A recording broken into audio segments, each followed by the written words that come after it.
Hello, welcome back to the farm. You see, we have a bumblebee.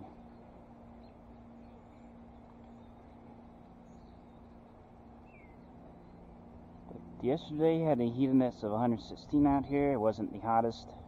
This was Miami, Oklahoma. It was at 126 degrees in the heat index, so it was very brutal. So how, as a gardener, what are the ways can we combat that? Well, the easiest and most effective way, let me take a step back here, is using natural shade. As you see how this pumpkin patch right here, it's getting shaded. That reduces the ambient temperature on the plant. The plant is not going to lose water vapor to respiration. It will cause, a lot of mosquitoes. It will cause the plant to conserve water. The water will stay in the ground longer.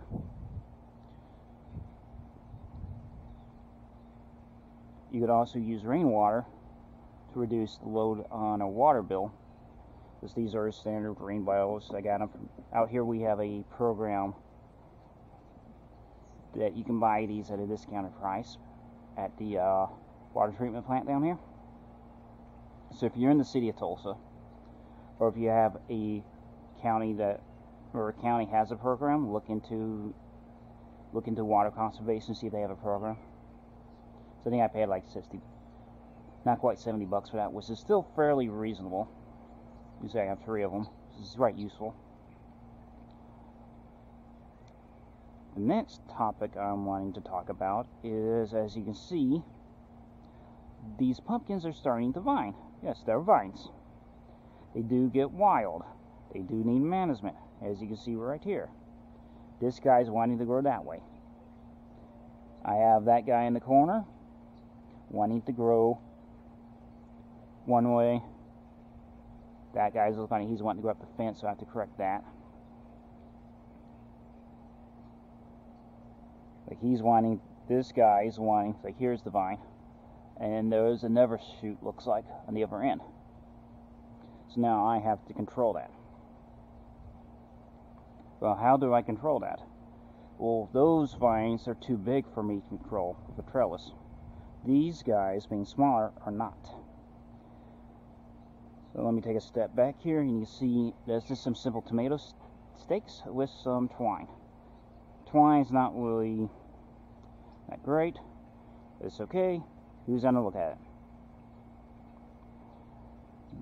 Now the plants will pull at it and tighten it up. And I can always come back and add more twine. Not that big of a deal.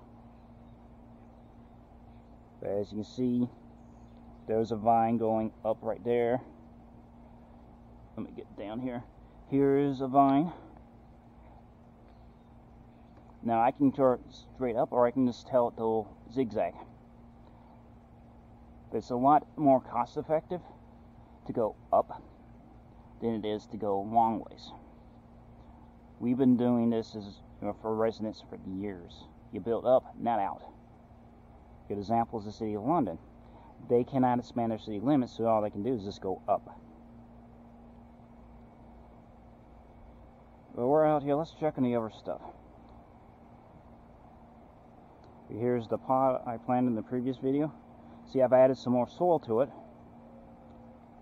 But believe it or not, it's actually got a seed.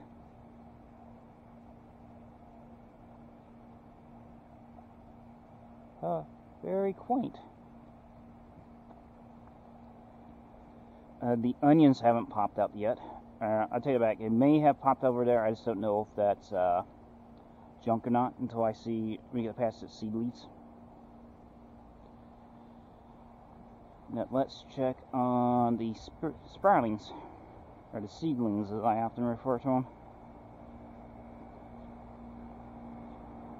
See, the bees are active. We got some peas up here. We got plenty of lettuce here. But you see how not everything's sprouted, and that's perfectly fine. That's the reason why you plant more.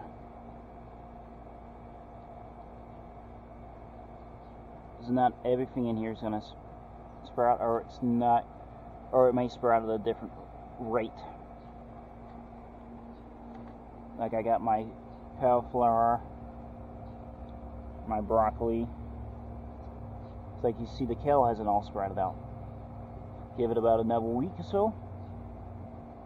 No, this an FYI. These are all the same family, because you see how these seed leaves look all the same? That's why you do not plant these all together. You do, for example, you can plant a cauliflower in a row, but then you have to break it up. For example, I will break it up with the lettuce, then I will plant my broccoli. Break it up with the lettuce, then my kale. It's that simple. And here's my peas, which was what was used to open up the study of genetics. You'll learn about that in high school, those of you that are much younger. And for those of you that are older, you'll remember that lesson.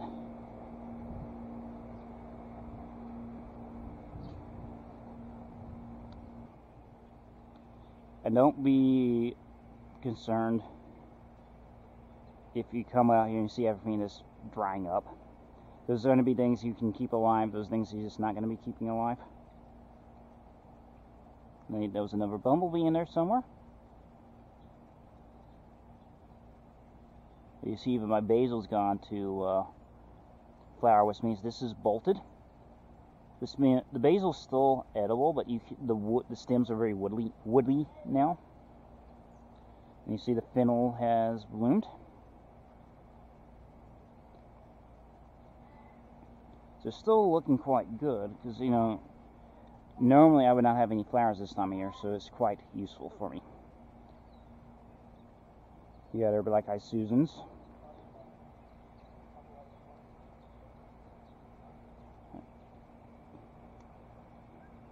I am going to get inside before it gets too much hotter out here. And thanks for joining. Feel free to like, subscribe. If you have any ideas or topics you'd like me to cover, feel free to comment. I will talk to you later, and stay cool.